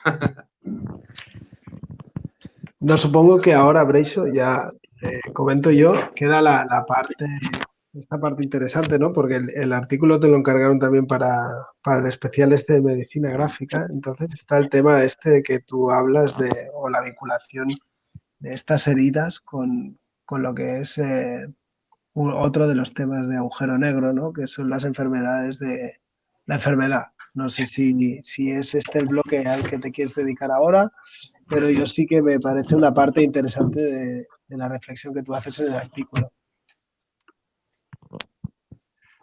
Sí, hay, digamos que Charles Barnes es un autor que ya de por sí sus tebeos tiran hacia que hagas un análisis psicoanalítico, ¿no? Es muy evidente y lo acabamos de decir, ¿no? Entonces se apresta a esta especie de teatro de marionetas de: mira, este es papá, esta es mamá, este es el tren, chuchu, en realidad esta es mamá. Entonces este rollo que a veces es un poco topicazo, ¿no?, por parte del psicoanálisis. De hecho, si comentábamos el tema de la diferencia sexual, tema también que les encanta a los psicoanalistas, realmente con los géneros confusos, Freud tenía un problema, claramente, con la homosexualidad, por ejemplo. Él tiene su famoso texto en que vincula la homosexualidad con la melancolía, algo muy presente en Agujero Negro, ¿no? Entonces, ahí hay un problema, por un lado, ¿no? Es decir, que el psicoanálisis es hijo de su tiempo y, por lo tanto, de ese núcleo y concepción del mundo de la familia burguesa. Y de esa división de sexos y de reparto del trabajo. El típico, la mujer cría a los niños y la mujer representa el cuerpo y la reproductora, y el poder simbólico y el poder textual es el de los hombres, ¿no? Esa enculturación, ¿no? Pasamos de la naturaleza, la madre, a la cultura, el hombre. Pues bueno, habría mucho que decir sobre esto, ¿no? Si bien se presta todo esto, evidentemente, en el análisis de avances hay otro elemento que falla, ¿no? En el psicoanálisis tradicionalmente, se le critica, que es su falta de dimensión social. Está en este terreno, como a toda la psicología, ¿no? Microsocial, familiar, ¿no? Pero no social. Y esto es lo que elabora la segunda parte. Antes de entrar en ella, simplemente quiero comentar lo que yo creo que es lo mejor de Black Hole, que es su primer número. Hay momentos, sin duda, Black Hole es un TVO muy memorable. El momento en que vemos a Lisa con la cola es muy sorprendente, ¿no? El TVO con la secuencia del trippy, del SD, es buenísimo también, ¿no? Pero yo creo que realmente donde están las claves de la obra es de buen comienzo, en su primer TVO, que es perfecto directamente, es una obra maestra. En este primer TVO, retomando el tema de los síntomas adolescentes, de los síntomas que tenía cada uno, Rob y Chris están abriendo el vientre de una rana, ¿no? A priori, uno puede pensar, bueno, pues el tópico, ¿no? También el rito sacrificial, ¿no? del chamán orientado al trance visionario, inspeccionando las vísceras. De todas maneras, no hace falta darle mucha vuelta para darse cuenta, con una lectura, de que estamos viendo a un parto. Es lo que estamos asistiendo es al nacimiento, al parto de Keith el renacuajo. La rana aparece crucificada con una especie adulta, por lo tanto, la rana no es renacuajo. Tiene una incisión en el vientre, como si fuera una cesárea. Keith entra en este trance visionario. Esto, si tenéis a mano el TVO, os aconsejo ir viendo lo que os voy comentando. Keith entra en este trance visionario y contempla una especie de caos, pero caos que dice cosas. Por una parte, una serie de heridas. El corte ventral del anfibio, las llagas de Chris y la vagina de Lisa. Y luego una confusa vorágine de desperdicios, ¿no? Y entre esta vorágine de desperdicios hay, en un círculo hay un feto y un cometa o estrella fugaz, que es el símbolo cristiano de la natividad, el nacimiento, por lo tanto, de Cristo. Y a través de un cartucho se dice claramente: por un tiempo me limité a flotar, estaba en un lugar completamente negro, era como el espacio, pero muy agradable y seguro. Esto es una descripción, podría serlo, ¿no? Desde luego, de la placenta, claramente. Y luego se ve en plano nadir, el plano nadir es el contrario del plano cenit, ¿no? El plano desde el suelo total, ¿no? No un contrapicado, sino un contrapicado absoluto. Desde visión subjetiva de un plano nadir, desde el suelo, se arremolinan todos los compañeros de clase y el profesor, Mr. Fuller, y cuando él ha perdido la conciencia, ¿no? En ese proceso de nacimiento, y dice, se ha desvanecido, y le dicen, uno le comenta a otro, sí, se ha desvanecido, sí, menudo marica, en castellano pone. Pero esta no es una mala traducción, pero es que hay una ambivalencia que en inglés dice, yeah, what a pussy. Que Pusey es Pussycat, es el animal, pero también es el coño. Por lo tanto, está haciendo una mención a la vagina, ¿no? Así que comienza Agujero Negro con un nacimiento, el nacimiento del renacuajo Keith. Pero a la vez también es una ruptura, es la ruptura, ese nacimiento, no, siguiendo con esa visión psicoanalítica, es la ruptura con la madre. El nacimiento es el momento en que el parásito, que en el fondo es un niño, pero el niño tiene un ADN diferente de la madre, ¿no? Y pues mira, yo ahora que me pusieron el ojo biónico, que tengo la córnea de un muerto, claro, pues los que tenemos un trasplante tenemos que echar una serie tomar una serie de medicamentos para evitar el rechazo, porque el cuerpo reconoce el ADN que no es el cuerpo como un parásito. Entonces lo expulsa y lo ataca químicamente. Entonces el niño está rodeado por una membrana que lo defiende de la propia madre, ¿no? Entonces, en cierta manera, en sí ya es un fenómeno un poco semiparasitario, ¿no? El del niño. Y también parece significativo la semejanza que hay en esos planos desde el suelo, cuando Rob se desmaya, y una historieta muy conocida de Winsor McCay, del autor de Little Nemo, anterior a Little Nemo, de los sueños con pesadillas indigestas, Dreams of the Rabbit 100, donde describe un entierro, y es un entierro desde la perspectiva del muerto, que lo van enterrando y se remolinan a su alrededor haciendo comentarios los personajes de su vida, ¿no? Y lo ven, es realmente muy semejante a lo mejor es incluso una cita por parte de Charles Barnes, ¿no? Entonces, la muerte y el nacimiento, ¿no? Y luego, en el siguiente episodio, inmediatamente, describe el parto de Chris, la chica serpiente. Ahí es un poco más confuso, no es tan claro como el caso de Keith, pero si tenéis el TVO delante, podéis ver que ella saca de una herida de la planta de su pie, que es por donde se va cambiando la piel, ¿no? Cuando se rompe, extrae un rollo de papel. Este es como un sueño el que tiene ella. Extrae este rollo, es un sueño que está teniendo en la tienda, ¿no? En la tienda de campaña. Extrae este rollo de papel, lo desenvuelve y ahí el dibujo de una serpiente, que es ella, claro. Esta serpiente se transforma en un arco rocoso sobre el mar, que está en las playas de Bremerton, donde había ido ella con Rob, ¿no? Y en se hace un zoom bueno, imposible, ¿no? Pero se hace como si hiciera un zoom hacia este agujero y son medio sumergidos un grupo de jóvenes que comen desperdicios. ¿Todo esto qué sentido tiene, no? Keith se acerca a ella y le ofrece como comida, como manjar, una especie de tubérculo, como de patata, con tallos nacientes y varios ojos. Que, bueno, la idea de que esto es un feto, pues no, es bastante evidente, ¿no? Chris lo repudia y mientras un torbellino la arrastra a las profundidades y Rob transformado en una especie de serpiente girada sobre sí misma y ella se ahoga despertando entre gritos y dice no del agua, ¿no? Inmediatamente se arranca la piel ya fuera del sueño y la expulsa fuera de la tienda de campaña sobre los matorrales, ¿no?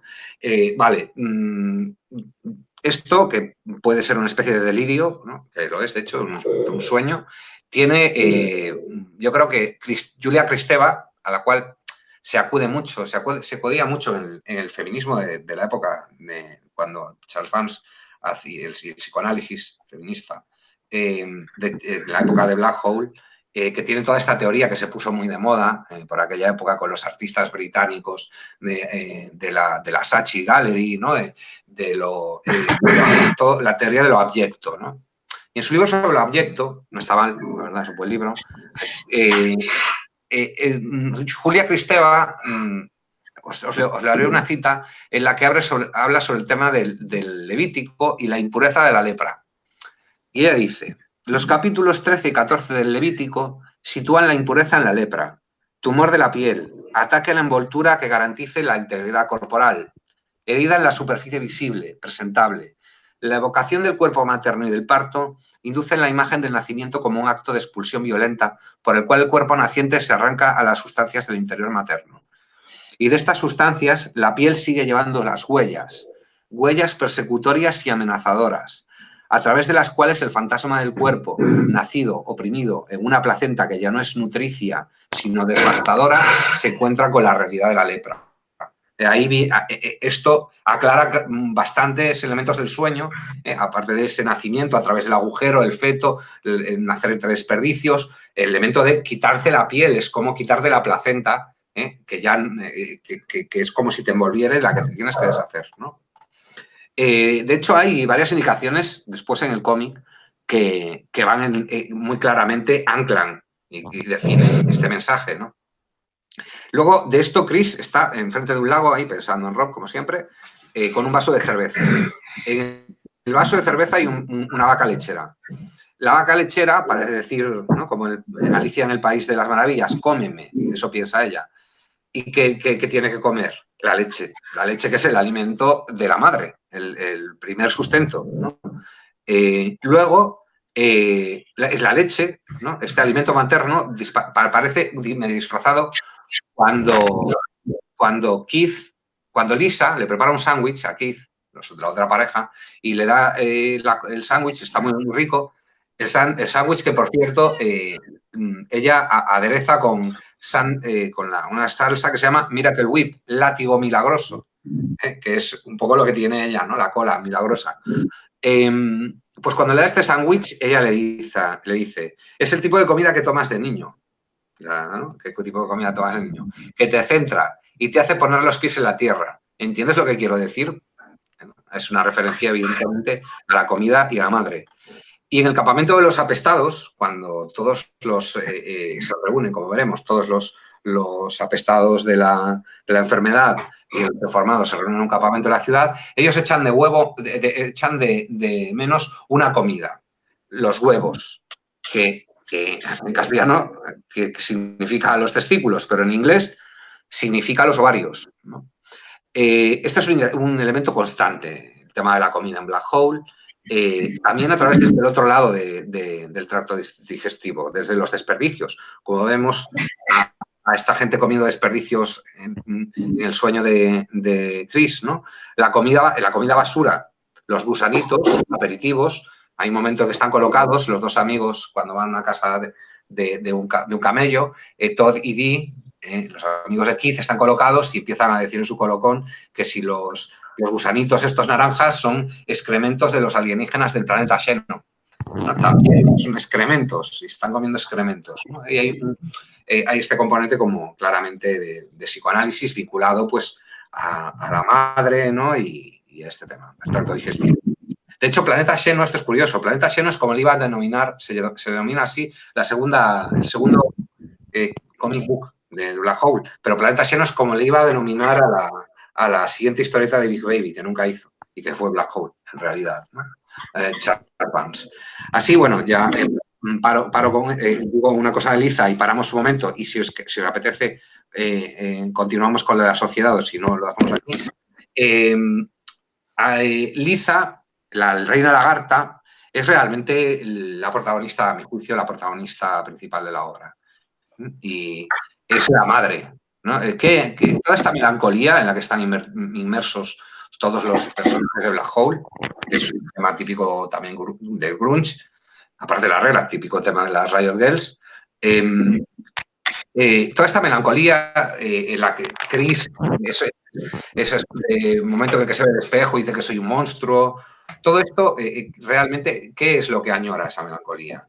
Pues desde este punto de vista interpretativo lo que se añoraría es ese vínculo, esa especie de simbiosis con la naturaleza representada por la madre, ¿no? Y esto es problemático. Esto es problemático, ¿no? De hecho, Lisa lo que hace, es cierto que es un poco como una especie de madre, pero es el elemento que problematiza todas estas separaciones, ¿no? Entre estas separaciones de la autoridad patriarcal que busca subordinarla, ¿no? Esta idea de separar identidades estrictas sin mezcla, Dios y el ser humano, el hombre y la mujer, el animal y lo vegetal, la vida y la muerte, lo sano y lo enfermo. O sea, todo eso Lisa lo problematiza y en un sentido positivo, además. Es decir, Lisa sobrevive y lleva su enfermedad hacia lo creativo y hace pues todo esa especie de arte, ¿no? Lisa es lo impuro, aquello que esta taxonomía, estas dicotomías introduciendo el desorden y la confusión. De hecho, el tabú alimentario, que es de lo que trata la obra de Kristeva, el tema de el asco, ¿no? No comerás ningún animal que se arrastre porque es inmundo, dice el Levítico, precisamente, ¿no?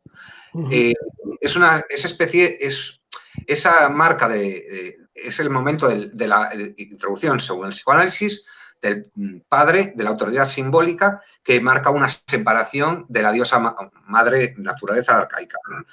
Y os cito solo un texto de Kristeva, muy breve, para aclararlo, que dice: el dispositivo puro e impuro es testigo de la lucha severa que el judaísmo debe librar para constituirse contra el paganismo y sus cultos maternos, ¿no? El judaísmo como primera religión del padre frente a los cultos maternos paganos. La vida privada de cada uno, aquí está, volvemos a ver una comparación entre la evolución social de la religión y la vida privada de cada uno, que hace Cristeva. Tiene tela esto, pero bueno.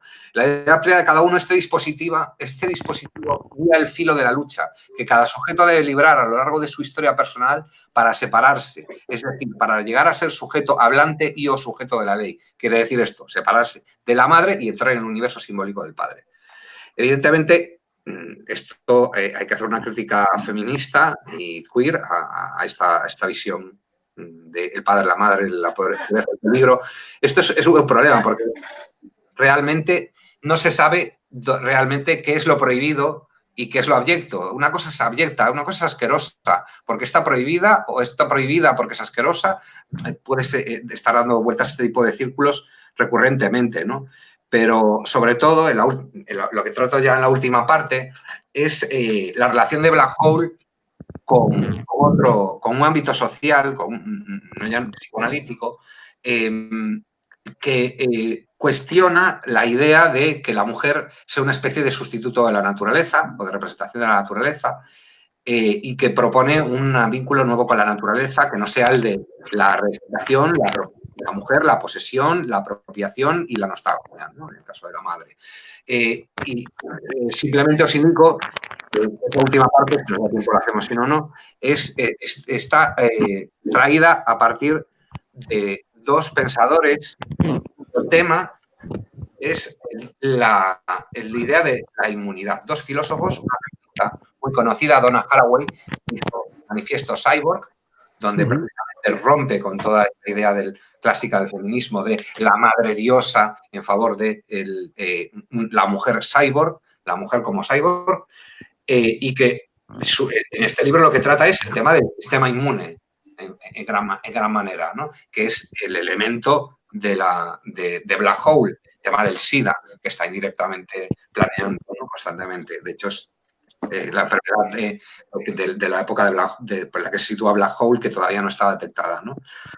Y por otro lado, un filósofo italiano muy bueno, que se llama Roberto Espósito. Donna Haraway hizo el texto de los 80. Espósito ha hecho Immunitas, Comunitas y otro libro, Dios y algún otro, en el que también elabora todo el tema de lo inmune desde el punto de vista social, ¿no? El sistema social es un sistema ordenado a partir de la categoría de la inmunidad, ¿no? Y esto es muy relevante en Black Hole porque es igual, ¿no? Su discurso es un discurso sobre el sistema inmunitario desde el punto de vista social y biológico, porque contraen la enfermedad y se deforman los personajes, pero también desde el punto de vista social, ¿no? Que es esta última parte. Pero bueno, no sé ya cómo lo veis, si ya estamos cansados o qué, ¿no? Hombre, ahora llevamos un par de horas ya, la gente se nos va, se nos ha hecho medianoche. La verdad es que unos se están muriendo ya, ¿eh? Pero a mí me llaman para cenar. Sí, no, yo por largar ya sabéis que me gusta. No. Yo voy a hacer una retirada porque mañana el despertador suena muy pronto. No. Yo lo dejaría aquí, Breixo, y si acaso esto ha quedado grabado, Ana lo ha grabado, ¿a qué sí, Ana? No, lo dic Ana, crec, no? Però no l'he gravat des del principi, eh? Ho he gravat des que tu has dit i... Tranqui. Ja va bé. Nos queda... A veure, perquè em demanava que ho posés al Dropbox. Sí. ¿Qué pasa, mam? Es que tinc el gat aquí que me está reclamando. La última parte la podéis ver en el artículo, pero sí os quiero hacer un comentario muy breve. Porque tú siempre descubres algo relevante de una obra, por ejemplo, después de escribir el artículo, ¿no? Has acabado el artículo y dices, me cago en la leche. Y lo has publicado. Acabo de escribir otra clave de interpretación súper importante de Black Hole que no sale en el artículo. Por eso la comento. Y es que el Black Hole como decíamos, empieza como una trama romántica y acaba como una trama de asesino en serie, ¿no? Vale, Black Hole se puede saber exactamente qué año sucede, porque sucede, lo dice el TVO, el año en que David Bowie hace la gira de Diamond Dogs y hay un concierto en Seattle. Este concierto es año 74, 75, es ese curso escolar en el que sucede, más o menos, ¿no? No recuerdo si 75, 76, 74.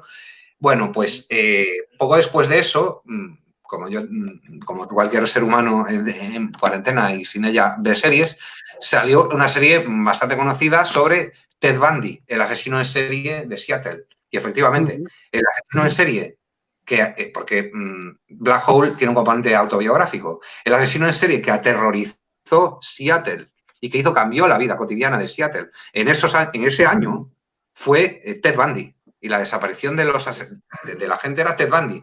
De hecho, en el documental que no recuerdo el nombre, las cintas de Ted Bundy o algo así hay un momento en el que dice el narrador, en ese momento se produjo hubo algo que lo cambió todo para siempre. Las chicas, sobre todo, pero todo el mundo dejó de hacer autostop, que sale en Agujero Negro, ¿no? El tema de la carretera 101. Pues todo el mundo dejó, claro. Hay un Killer on the Road, como dicen de Doors, pues no vas a coger y meterte en el camión de un camionero como Chris hace al final de la serie, ¿no? Simplemente, bueno, pues conectaros eso porque es una anécdota, pero es relevante. Y bueno, Hombre, gracias. es relevante. Sí, es relevante esto, Brayson.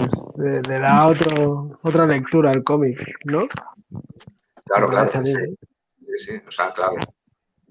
Totalmente. Oye, pues muchas gracias por aguantarme. A ti, a ti. No sé, a ver, éramos 14 o 15. Hay dos que se esconden. No nos muestran la identidad, pero bueno. Raúl, al menos saluda ahora, ¿no? Raúl está aquí. No, de incógnito. Ahí, Cobardes. Muy bien. No, yo muy guay. Y hay un tema que me llama mucho la atención y es falta obra teórica dedicada a Charles Barnes, ¿no? Eso lo has comentado bastante y sí que hay ahí como un déficit, ¿no? O una... Sí, es que en el caso del cómic es desesperante, honestamente. Es decir, ya no sobre Charles Barnes. Es decir, ¿cuántos libros sobre psicología y cómic hay? ¿Hay 3 libros? 4. O sea, es alucinante. Realmente que sea un tema tan infrainvestigado. En el caso de Barnes, una Black Hole, que ha estado David Fincher, precisamente el que hizo lo de Ted Bundy, creo que era él. ¿No? Fincher iba a hacer Black Hole. Black Hole sale, como decíamos, el TVO en la película de los simios. ¿Cómo puede ser que 10 años después de Black Hole, cuando yo me puse a hacer el artículo, en 2005, no sé, hayan pues 10 artículos decentes, solo, en todo, o sea, vi todos los artículos que se publicaron. Es realmente una pena que no se le dé, ¿no? Pues, excepto pues nosotros, que somos los frikis, la consideración que se merece. Porque es que además, como se ve, da para ello. ¿Sabes? Es una obra que da para ello. Y Black Hole, como tantas otras. Eso se quejaba Dan Close. Claramente decía, es que yo me curro las historietas ¿sabes? Son años. El caso de Black Hole son 10 años de la vida de Charles Barnes. Es una década, sí. Ya, Sí, es un curro. Es un curro. Ahora lo has dejado ahí, lo has dejado votando, pero Dan Close, ¿cuándo? Una sesión. Ajá. Hombre, hemos aprovechado encerrados en casa, le podríamos contactar directamente. Lo que pasa es que él no usa internet, ¿no? No creo que lo use demasiado. No es muy majo, ¿no? Por lo menos en el salón muy majo no era. No, bueno, es un borde. Es educaed, pero te marca la distancia, ¿eh? Se ve que Cramp y él no se soportan. Me lo dijeron allí mis amigos que tengo que estaban con Robert Crumb, que lo llevaron a Londres y tal. Se ve que no se aguantan mutuamente. Curioso. Ajá. Está bien. El hijo y el padre, ¿no? De alguna manera. Con los genios. Ya, es que Crumb debe ser tela, también. Cuidado. Sí. Sí. con el pájaro. Solo lo aguantan los franceses. Vive en un villorrio que no lo aguanta ni la mujer. No aguanta. Si sigues a la mujer, está más tiempo fuera que con él. Pero bueno. Yo no sé qué año. Cram es abuelo, porque Charles Vance haciendo esto tiene 20 años más que yo tengo 45. O sea, Charles Vance tiene 65. O sea, Es súper bien, no, súper Cram bien. ahora en los Eh, 80. 80 los tiene, creo. Sí. ¿Puede Sí, ser? Cram está en edad de riesgo. El coronavirus se lo puede llevar por delante. Directamente. La ha pasado la edad de riesgo por arriba. Ya, lo último. Sí, En el 43 nació Cram. En el pues 43. imagínate. 43 es la edad de mi madre. ¿Cuántos tienen? No, bueno, mi madre es del 42, pero bueno, la misma quinta. Vamos a ver. ¿Cuántos tiene? Conchos. 78 es el No, tiene 78. Bueno, 77, cumplió 78 en un mes. Bueno, pues aún, oye, aún puede hacer algún tebeo. Sí. No sé tu madre, digo, de Cram. Spoiler, ¿no? Estaba pensando ahora en enviarle rotulador.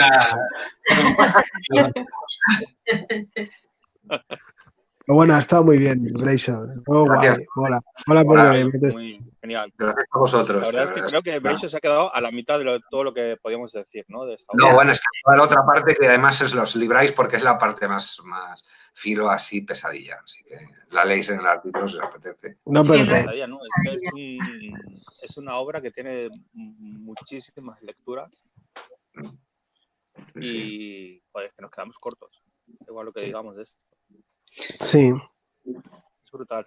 Lo que me sorprende es eso, el poco fondo teórico, ¿no? que hay, porque hubo una época en que tenía la sensación de que había como incluso hype sobre agujero negro, al menos aquí en España. Sí. Y luego dices, no, desde su publicación hay como 10 artículos medio decentes. Y me choca eso. Sí, es lo que hay. ¿eh? Hay algún artículo ahí bien intencionado, ¿no? Alguna chica española hizo un artículo en el que lo comparaba pues con Bataille y tal. Incluso Charles Vance, su tema es la carne, ¿no? La carne que anda, la carne que tal, la carne que Pascual, como Cronenberg. Y eso es un tema importante en filosofía, de Merleau-Ponty, uno de los principales representantes de la fenomenología en la filosofía francesa del siglo XX. Su tema es ese, la carne, pero la obra de Cram no se acaba de adaptar, ¿no? Yo creo que en realidad, la obra de Vance, en realidad sí, el análisis adecuado es ese, ¿no? A través de un tema que, joder, si se ha puesto de moda ahora, ¿no? El tema de la inmunidad, el tema de quedarnos encerrados, de la cuarentena. Wow, realmente el TVO tuvo, ¿no? una cierta carácter visionario. Sí. Bueno, yo para rematarlo y a falta de corpus teórico y tal, os compartiré antes de irnos un par de entrevistas, las dos entrevistas que están aquí en el Comic Journal a Charles Barthes, la del 92 y una de 2014, con la trilogía esta tintinesca, que también tiene bastantes puntos de conexión con Agujero Negro, ¿no? Por lo que... Sí, por los con el planeta Xenon. Sí. Y con el psicoanálisis y con Tintín, ¿no? Que Sergi Tisserón, precisamente el que os leí, era el psicoanálisis de Tintín. Ahí sale la madre, el tema de los huevos, ¿no? La madre que es de la hormena. Está bien, la verdad. Pero la verdad, Black Hole, ¿no? es mejor que lo último que está haciendo. Ha perdido un poco la pista. No sé. La gracia, ¿no? De lo último. ¿Has leído lo que ha sacado? ¿El de Dals? ¿Lo has leído o no? Sí, lo he leído y está bien. Pero parece... No es tan estrambótico como el anterior, el de Tintín, pero no sé si va a alcanzar la dimensión de Black Hole, no por extensión, sino por interés, ¿no? Barnagen, a mi juicio, es mi TVO favorito. Sí, a mí también es el que me gusta más. Barnagen es el que me gusta más, pero Black Hole también está muy bien. Sí, tengo cariño al Borba porque lo conocí ahí. Claro. Bueno, pues nada, oye, seguiremos, no sé si como esto va para largo, podemos montar otra sesión. Claro, que hable otro. Sí, Yo le comenté a Nadia Jafites, y que aprovechando que es buen padre, de igual una sesión con ella, a ver si se anima y tal. Y ya os diría algo, pero si no, pues podemos hacer de lo que queráis. Vale. Si Perfecto. os apetece. Como si lo hacemos cada semana ya, ¿eh? O sea, Sí, no, es que he puesto... Que a mí no me da tiempo de leer. No sé cómo os lo hacéis, pero a mí no me da tiempo de leer. No, si joder, yo tú leo léete más ahora que... Claro. Sergio, ¿cómo lo leéis vosotros? Va para largo, ¿no? Aquí. Esto va para largo, sí. ¿Pero dónde estabas? Ya... A ver, En Guatemala, tío. a ver el aire, a ver cómo es el mundo exterior. Hostia, Ojo, qué guay. Ya, Cuánto verde. No sé si se ve con la luz o algo. Hay un lago, ¿veis el agua? sí, Sí, de lejos. poco. Bueno, nos lo imaginamos. Envió las fotos y dice la gente, bueno, al menos puedes escapar. Digo, no, esto es el infierno, o sea, o el cielo en el infierno, o el infierno en la tierra, algo raro. Esto no. Ajá. Pero Sí, yo tengo una... Sergio, ¿o qué? Hostia, guay. Joder. Oh, Yo- no. Está muy bien, pero claro, dices, ya, muy bien. Aquí no pero salgo de casa. el cielo cada día es un horror también, ¿sabes? Yo tengo una amiga que está perdida en Borneo. Se ha quedado tirada en Borneo. Y es porque ahí hablan castellano, pero la tía está desesperada. Es italiana, no sabe qué hacer. Ya tengo una colega en Nueva Zelanda. Tengo una colega en Nueva Zelanda que no sé cómo va a volver tampoco de ahí. Pero bueno. No, ya está. Y Aquí tú sabes el gobierno español, nada. Hostia, O sea, el gobierno español ya nos ha dicho que, bueno, anotamos tus nombres. hostia. Y el gobierno alemán pues está moviendo un poco, pero que nada, estamos aquí atrapadísimos. Joder. O sea, que estás ahí palmando pasta, además, claro. Sí, claro, sí, ya he echado los números. Digo, mira, 40 días, digo, vale, y al siguiente. Y después de 40 días, pues ya empezamos a sufrir. Hostia. De unido. Uf. Bueno, Sergio, si tal, ya contacta y hacemos un crowdfunding o lo que sea, tío. Crowdfunding. Sí, igual son cosas. Sí, déjame vivir al lado de este lago. Una charla y te pagamos algo por la charla, no sé. Bueno, me ahorro la charla, os ahorro la chapa y me pagáis. Ya está. Claro. El Adolf, tío, que Bueno. estás ahí con la cámara ahí a tope, ¿eh? Nos va haciendo aquí el reportaje. ¿Qué tal, Adolf? ¿Todo bien? Que hable. No se te oye. No sé si... Adolf, no tengo el micro. Rambo. No sé si... Tranqui, no sé si, Adolf. Tens el micro escacharrat o algo. Sí, te veían perfectamente. Pero bueno. Ay, gracias. Bueno, pues... Apago la grabación, ¿vale? Sí. Y ¿Cómo ya... se apaga? Dale, a parar, ¿no? Stop. No veis. Bueno, pero... Bueno, es igual. Coño, que eso se está grabando. Así, Sí, está